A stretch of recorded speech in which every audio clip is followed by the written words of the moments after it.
اللهم باسمك خلصني وبقوتك احكم لي. استمع يا الله صلاتي وأنصت إلى كلام فمي. فإن الغرباء قد قاموا علي والأقوياء طلبوا نفسي. لم يجعلوا الله أمامهم. هوذا الله عوني والرب ناصر نفسي.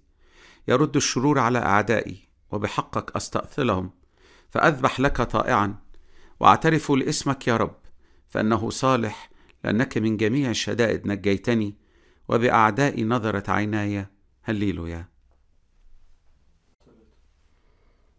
اللهم باسمك خلصني وبقوتك احكم لي. استمع يا الله صلاتي وانصت إلى كلام فمي.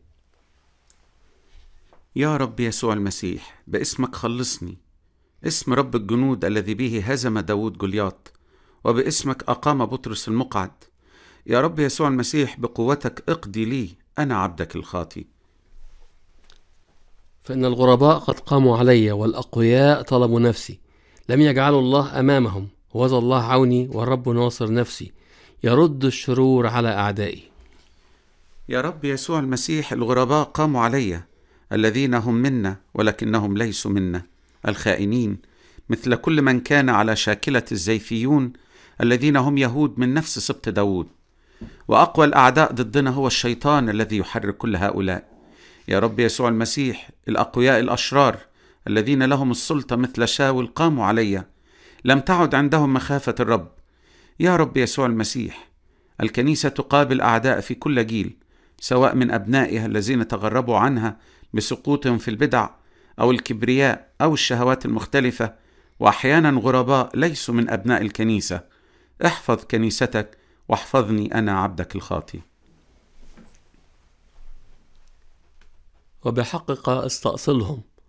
فأسبح لك طائعا وأعترف لاسمك يا رب، فإنه صالح، لأنك من جميع الشدائد نجيتني، وبأعدائي نظرت عيناي.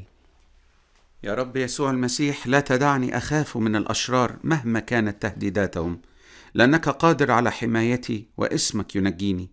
يا رب يسوع المسيح، لأنك أنت عوني وناصري، المساند الحقيقي الأساسي، حتى لو وجد بعض الناس مساندين، بالإضافة إلى أن وجودك بجانبي يشجع هؤلاء المساندين في مساندتهم، فترد الشرور على أعدائي لإظهار عاقبة الشر الذي يرجع على الشرير نفسه، وبهذا يثبت العدل الإلهي، وحتى لا يضطرب الأبرار من كثرة الشر.